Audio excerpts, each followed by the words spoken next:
too bad. How was your holidays? Did you have a nice break? Yeah, it was nice and a bit of time off. I'm still having another week off actually, so it's I'll be back to work at some point. At some point, you've earned it. Big year. You've got your puppy now, though, and this Yeah, this episode is all about puppies. So, how is she doing? Do you want to introduce her to everyone? yes, she's not in here because she would literally be biting me so much, so I haven't got her. She's what is she, 13 weeks now? She's from Mandy Bainbridge, so she's another come by the way, little red and white girl called 40 because I was 40 this year, so everything's been about my age and how old I am. So just to remind everyone how old I am, I named my dog that as well. She's an awesome little dog, really confident, happy, easy. She's a nice puppy. Would you say naughty or nice? Oh, she's definitely getting naughtier. Like this morning, I was doing some work in here, and she just here, just biting and biting, and I cannot. Once she wants something, she just is really bitey. I know all puppies are bitey, but she seems particularly snappy and bitey, and doesn't care if I tell her to no. She's just like, oh, whatever. I'm just going to bite you more. She's quite tough, which is what I wanted. After Susan was such a little wet drip, I Yeah, needed something a bit tougher. It's quite nice to have that. yeah. I feel where you're coming from with the fact you wanted her a little bit naughtier for sure. What's the naughtiest thing she's done to you then? The biting is really, and she doesn't like being grabbed. And she thinks I had to pick her up a lot. So obviously we've got Boost in the house and a couple of the others who wouldn't like her. So I do have to pick her up a lot. And she's got so wise to it. And she just, as soon as she sees me coming, she doesn't want her. She thinks she knows the second I want to pick her up, she sees me look at her in a slightly different way, and she is gone. But apart from that, she honestly just doesn't really do anything naughty. She doesn't. She's pretty much house trained. She came house trained. Nice. She's How old do you wait for until you choose the puppies? Is it always the same for you, or kind of do you just kind of go with the um flow? What did I do at this time? I waited to, I think she was 6 weeks my pick, but I literally just got back from Australia because I've been away the whole time. So I hadn't really seen her or met her apart from when she was a few days old. So I got back from Australia when she was 6 weeks. I went up straight to see her and I think I picked her that weekend. But actually, I think, not that I think I made the wrong decision, but they changed a lot in those 6 to 7 weeks.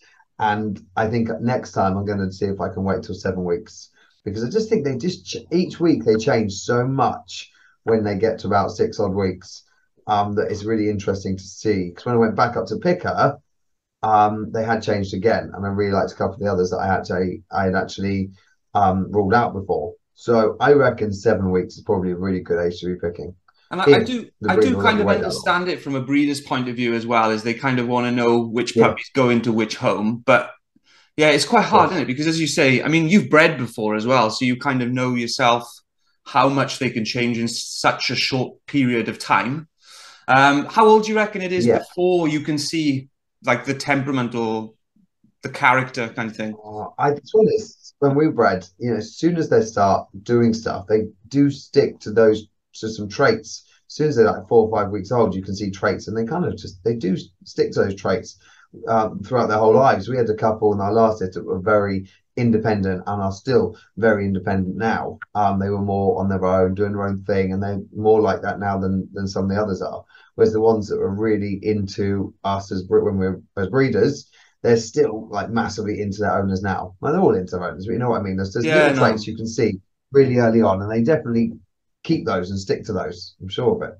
What about because I know like when you're looking for a puppy, I know myself, people have said, look for the character, obviously, look for the structure. But me personally, I can't see it. I can't see it at that age. Do you feel like you can or Well, I mean, definitely. If we're 40, there was two short coats in the litter, and short coats are always going to stand out on the structure just because you you can can see it see more more? rather Yeah. than big hairy things. So, and I really did want a short coat, so I was really picking out the two shorties, even though a few of the long ones you could see had a nice structure.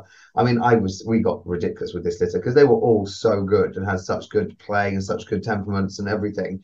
I really was going on structure massively. So a couple of long coats we actually got wet. We gave them a bath so I could see their structure a bit more. And I even went this crazy. The two short coats, I got a tape measure and measured their chests because one of them looked a bit rounder, and I thought, well, I want the little scrawny one. So one of them she was about a centimetre smaller. So that was one of my main decision makings. Plus, she was red. She had a smaller chest and she was red. So that's what made me pick her in the end. When you did your litter, obviously you had an idea because I know you've bred a few times. I'm talking more about the later one that you did now. Do you Yeah. feel like they've turned out how you expected them to, structure wise, or has anything caught you by Much surprise? better than I expected them. Really? No, much better than I expected them to. Yeah, I mean, Hash is an amazing dog, but he's not. He's like, I joke with Jelko regularly that he's Booth's brother because he looks very corgi-ish, and he's got a long old back, not very long legs. He's not the best put together. And Scarlett's quite similar. She's not very leggy. She's her angles are okay, but they're not amazing. That's why I put her to dogs with good angles. Yeah. But she produced very leggy in her first litter as well. So I'm amazed that they're all as leggy and as fine as they are, to be honest, because I was expecting little dumpy things, which would have been nice to breed on from, but I wasn't expecting them to be quite as talented physically as they are. I thought they'd have a great brain, and they do. Physically, though, it's incredible what you get sometimes, because I really wasn't expecting them to look like they do, because they are beautifully put together, the whole litter. They've definitely got a type as well, haven't they? You can almost, like, if you see these dogs scattered around the show, you can kind of tell they're from the same litter. They all look quite similar, don't they? Very similar. The first litter, not so much at all. You really wouldn't tell some of them are related. But the second litter, I think Hash definitely threw a massive type, and he has done in all his litters. I think you can really tell. It comes back from that fetch line. They really do throw very typey. And yeah, you can definitely tell. Plus, they're all just boring black and whites. We didn't get any nice reds in that litter. So But they're all black and white, leggy, beautifully put together, crazy. So yeah, they're really typey out second litter. kind of moving off puppies a little bit, I suppose, but in the same kind of field. When you were looking for a stud dog for your litter, what took you towards Hash? He at the time we thought he was clear health wise, completely clear of everything. Unfortunately, after we did the mating, the whole test for the EOD, early onset deafness, came out. He came back as a carrier, sorry, as at risk, and obviously then I had her done, and she came back as a carrier. So that's why we didn't repeat the mating, Yeah, because obviously we then had a couple. We've got two of them at risk, and the rest are carriers, which was a real shame because that was my plan. If they were nice to repeat. But obviously we couldn't, and the test wasn't. We didn't know about the test before we did it. yeah. There's not much you Everything can else do they were if you clear don't know, for. is there? Let's be honest. No, it was just drove us mad because everything else they were clear for, I thought was going to be so healthy. Yeah, But for him, I really wanted the fetch line. We don't have a lot of that in the UK, and they yeah, have it loads abroad.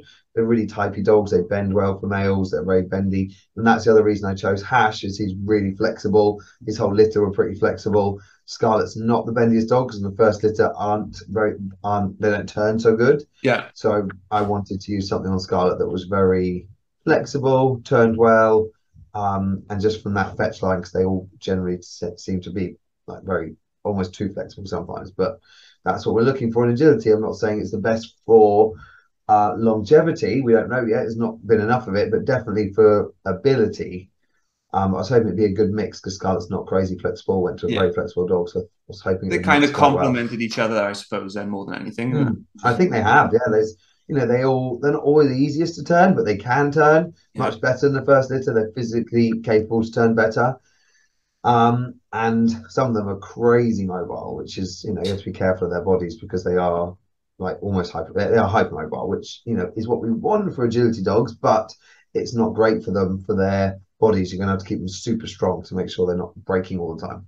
Yeah, bit of control needed as well. But like I said, you've done how many litters have you bred altogether, Dave? Just the two. We only had Scarlett to breed from. I tried more, tried to breed Fame, but she didn't take. And then I thought, oh well, she can just be a working girl. And then Susan got her neuter because she's too nervous, so we don't even have another dog to breed from right now. We love it, but we're not really. I don't call us breeders. We just love doing a litter when we can if we had a bitch to breed from. Yeah, like I was going to say, how generally, how did you find it? Because I mean, I know there's a lot of hidden stresses that perhaps people don't see. I personally loved it. I loved it. I loved seeing the puppies grow up. I loved doing all the things with them. We do so much with them. And the second litter was just as lockdown was happening, so it was perfect timing. Yeah. I had all day, every day to spend with them. I wasn't planning on doing the litter then, and I managed to get Jacques over last minute, pretty much Christmas Day almost, which was really great of him. And then we didn't know lockdown was happening, obviously. And then that all came out, and we had the whole time to spend with them. It was perfect. I would do that all over again 100 times. It was so much fun. So it was rewarding enough to do it again, even though Obviously, I mean, I know how hard it can get towards the last few weeks, especially. Mm. Oh Um, yeah. But our house setup was perfect for them. We had a back garden that they had to themselves. It was all fenced in. It was easy where we are now, with all the space we've got. Plus lockdown, so we weren't working. So yeah. obviously a lot harder when you've got to work as well. Do you think you'll breed again? I mean, if we have a bitch ever that we want to breed from, 100%. But I don't particularly like taking my working bitches out. Yeah. I do think, anything could happen. We've had two really easy litters, and because it scares me to death, breeding, just in case of the actual birth. That's what scares me. Obviously, the pregnancy and the birth. Once they're out, I love it. But the birth wise, I did it first time. I had my friend Sean coming around. Second time, I did it on my own, and luckily, she just plops them out. Plop, plop, plop, plop. Out they come. Um, what did we call the first one? Because he took ages to come out. We named them all after gay celebrities, didn't we? Yeah, yeah. What's his name off Good Morning Britain? Philip. I Is it? forgot his living name. Philip Schofield? Yes, Philip Schofield. Yeah. Because he took so long to come out. Because the first one took ages. And he was just stuck in there. And eventually she plopped him out. Then they all came flying out. But yeah, that's why we named Hero was named Philip Schofield. Oh, I was just going to ask you which one was Philip. It was Hero. Okay, that's cool. How long have you been doing agility for now? 10, 20, 28 years. 28 years. Yeah, 28, nearly, yeah, coming up 30 years actually now. During that time, then, I know you're not going to know an exact number, but how many puppies do you think you've had? Puppies, well, the first one was the Dobby, because I had a few rescues first of all. Yeah. So Dobby, Boss, Flame, Commotion, Susan, 40. I think just out of my dogs, just the six, and obviously Dan's as well. Yeah, yeah. Dan's had a few that when we've been living together, two at least. So at least probably eight. I think eight. Oh, have I missed one out? I don't think so. I was going to say, so from what I was trying to think of it as well myself. At this point, you haven't had anything other than a collie for a puppy. Is that right? No, that's right. Oh, I missed Urban out too. Yeah. Sorry, Urban. Nine. Do you think you'll always stick to collies? I don't know. I just obviously like if I wanted a small dog, apart from Shelties, like spaniels are great. I love spaniels. Spaniels are. Oh, I had a spaniel too. 10. There we go. Megan. I did have a collie. I did have a collie. Forgot my first ever dog was a little Springer Spaniel. Oh, cool. She was a puppy as well. Yeah. So I did have that, and I love spaniels. Spaniels are. I just love them, but they're hard. I think they're quite hard to live with, especially in lots of big households with lots of dogs. They're quite crazy, aren't they? The energy levels go up. Dan does not like a busy household. He likes to be chilled and not do anything. So I'm not sure it would suit him, even though he really wants a spaniel. But the best dogs in the world internationally are in small are Shelties. There's not a lot of spaniels that can keep up with the Shelties. It's the odd few, but not loads. And I think it's a bit more risky getting a spaniel at the moment than it is getting a Sheltie. And I don't particularly love Shelties' personalities. They just don't really suit me. So I'm not saying I'll never get one, but I like Martin's one. I like Selfie, but on the whole, I'm not sure I'd want to live with one. Yeah. Well, I think that's fine as well. To be honest, I think it's good that you know what you like at this moment as well, isn't it? Things can change or whatever, but at this point, you just think collies. No, I'd like another height. Obviously, I've got Boosty, but he's coming up to retirement now. But I would like another height and something I could go abroad with. But Shelties are a bit like 40's a bit the same. She can be a bit aloof and backy offy and not always want to be caught. That's what I find the most irritating with her. And I think Shelties are very much like that. I think I would find it infuriating. Yeah. Because I think they'd like that, but worse. Yeah. So I'm just not sure they would suit my personality. So for other people then, I know quite a stressful thing for me. I haven't been in agility anywhere near as long as you are. And I remember when I was first kind of looking for my first agility dog then, not just everyone gets their first dog and then they go into agility usually.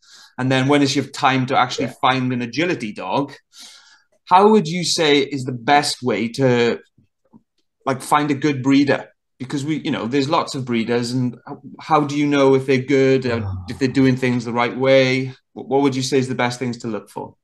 I mean, to be honest, there's lots of people breed in this country, don't they? I wouldn't call them all breeders, but they, yes, yeah, you know what I mean. I don't mean it as in I don't mean it as in it's their job, but how do you know where to go for a pup? I think obviously a lot of people have friends that breed. I think, go with your friends if you know the dogs well. Because I think it's very important to know the dogs pretty well. All the puppies that I've had, apart from Urban probably, and he was quite hard work, I've known the parents of pretty well, if not extremely well. Um, and I like to know the parents, not their personalities alike. So I personally would want to look for the parents that I knew. I'm lucky because I'm in that situation. I can. I'm Yeah, not saying I'd always do that because I have put my name on a few lists from abroad, which obviously I haven't had puppies from, but I have done it when I haven't known the parents so well. But I think in an ideal situation, you'd know the parents, and also people that just don't overbreed. Because as soon as you get people that overbreed, you just know that they're not going to put as much time and effort into the litter as someone who's doing it, like we've done it with from our pet dog. yeah, They're not living in kennels. They're not, and that's why we like Mandy, even though she has had kennel dogs because she's obviously a working farm with the working dogs. All the dogs we've had puppies from her have all lived in the house, and they've all she looks after them so well. You'll need that. If you see any of our dogs meet Mandy after they come away, they adore her. Like they're yeah. obsessed with her. Whereas other breeders I've had a puppy from wouldn't have a clue who they were bred from. So I think that's important. I like to see, and the same with our puppies, they all go crazy when they see us. And I really like that because it shows that someone's put a lot of time and effort into it. So definitely be looking at that. Someone who doesn't overbreed. I hate the whole puppy farm thing, as you might know. Yeah. Drives me crazy. Overbreeding, just breeding for money. I like people breeding because they love the dogs. And people are like, oh well, but they're producing amazing dogs at these farms. Don't call them farms, but they're producing amazing dogs. Well, it's not hard if you breed 20 million dogs to produce some good ones, but you're also not seeing a load of the rubbish ones too. So just be very careful where you're going to for your litters and making sure you know them well. I was going to say, so maybe the number one bit of advice would be go to someone where you know the parents, maybe, because that's going to give you the best chance Yeah, of getting I one think that so. you kind of I know what you're personally going to would get. always choose that if yeah, I'd always choose that if I could. Yeah. Definitely. When your puppy is home, then obviously the first few weeks, as most people who've had a puppy know, are the most time consuming, should we say? Um, what do you Yeah. think is like the first things you should be doing or showing your puppy? Just to us, actually, the first few weeks, so easy, they fall asleep a lot. Now is the hard time because she doesn't bloom and sleep. You have her out and she's just awake for hours. The biggest thing is just building that relationship. So it's not even doing tricks. Tricks are helping to build a relationship, but just teaching them to have value for you. So she doesn't get any food from a bowl. Every meal she has, I feed her by hand or with a spoon if it's so raw. I'm making her do things for me, even if it's just jump up or come to me, or I'm building value for her name. So it's all about just wanting to be with me and spend time with me at the moment. And then the tricks are, obviously toilet training and recalls. That's your biggest things initially, is making sure you watch them every single millisecond. So if they look like they're going to wee, you leap up, grab them, and out they go. Um, and then just building that understanding of come back to me when I call you. She doesn't know her name yet. Everyone's like, oh, what's her name? Because they want to call it. I'm like, well, it's 40, but she doesn't know it. All Yeah. she knows is pup, pup, pup, pup. Because I haven't built enough value for her name yet to really use it on a recall. So is all that's the most important thing is relationship, making them obsessed with you so they don't want anything else. I was going to say, because then later on, everything else that you want to teach them becomes easier because they want to work for you anyway. Oh yes, so much. Exactly. So Okay. you got the focus, you got the attention. Already now I can take her out. I know if I had her out with other dogs running around and I had a toy or even good value food, she would 100% stay with me. I had Yeah. like last night we went to Dog Sports Derby and Martin was running a dog. I had her on lead, of course, just in case. And with her toy, and as soon as she's in there, instant focus on me. I want to play. I want to do stuff. She is real workaholic though. She's desperate to work as soon as she gets anywhere. As soon as I take her out in the field here, she knows it's going to be toy play time. She's very focused on me instantly. She's very much Dan says she's not like, some dogs are quite humany, like Geek and Dobby. We've had some of those, and she's not at all. She's just a dog who wants to work, which I really wanted this time, Yeah. because she Nice doesn't care change. about my mood. Yeah, I can be annoyed with her. She doesn't care, as in like if she bites me, I'm like, oh, it really hurts, but she doesn't care. Where Susan would be like a puddle on the floor. Oh, you're gonna kill me. I've never told that dog off in her life, Yeah. ever. And she still thinks I'm going to kill her if something happens. Even if I just look at her because I'm worried about her, she's like, oh God, I'm going to wet myself. Yeah. Yeah. She's hard in such a different way because of her nerves. It is a different kind of battle, though, isn't it? It's like you say, it's trying to tell them that everything's Oh, going to be okay, even though nothing has ever not been okay. It's a strange one. oh, it's really hard work. She can sense, she can smell if I'm in a slightly upset or anything. She can sense the hormones changing me. She just looks at me like I've been beaten. That's one thing. Like, you see people at shows and you sometimes think, oh, their dog looks a bit scared of them. They must have hit their dogs. I never like to judge people like that because I know Susan would look exactly like that. If I Yeah. even looked at her funny, she would look like I'd beaten the crap out of her. So I don't like to judge people unless I've actually seen Yeah. them be hard on their dogs, because no one will ever have seen me be hard on Susan. Yeah, if you just looked on at certain snapshots of our life together, you would think I've beaten the crap out of her. So when like I said, the first thing you said is, what do you think the first thing you should be showing a puppy? So in the opposite side of things, then, what do you think is the biggest mistake you see people doing when they first got their puppies? A huge thing I think, is people letting their dogs interact with their other dogs too young. So they're becoming obsessive with the other dogs rather than obsessive with them. So Mike, she does see a couple of them. She's played with the nerd, her brother. She played with Susan because they all play with her. Actually, Susan, she bit Susan too hard. Now Susan's scared of her. It's yeah, I know, it's ridiculous. So I think they let them become too obsessed. They also allow their other dogs to tell them off, which I personally don't like, because I think the boss told her off once, but not really bitter. He just went, he's 100 years old, doesn't know what he's doing. But on the whole, people allow their other dogs to tell their puppies off. I personally don't allow that as much as I could possibly stop it, just because I think it can create so many issues later on of them becoming nasty to other dogs. And it's not going to happen with every dog, of course, but I think it can create issues because it can make them more licky on the mouths, more submissive. And then when they get older, they actually go, you know what, I don't want to be told off. I'm going to have a little go back. And Yeah. then you get that creating the fights.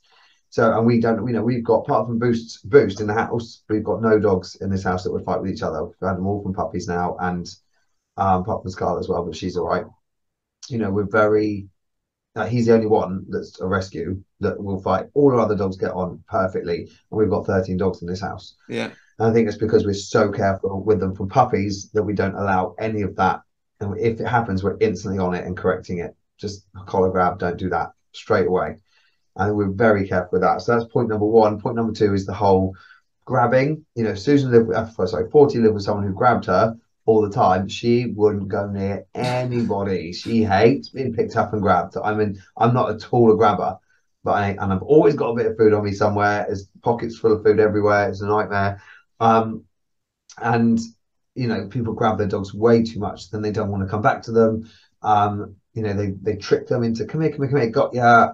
The grabbing and the allowing to interact with other dogs, I think, are two of my biggest things that I would tell people not to do. They do seem to learn quite quick with the grabbing as well, don't they? Because as soon as you see someone doing it a few Oh my God, times, you do it one time. yeah, they just seem to pick up Oh, on it, and they're like, "Well, I'm not coming near it, you again. There's yeah, no chance," because oh, that's like the end of fun straight away as soon as I go exactly. there. So when you do see people doing these things or having these issues, these specific ones, because like you say, it's quite a common problem, the grabbing thing, and as soon as the dog starts to avoid them, Mm-hmm.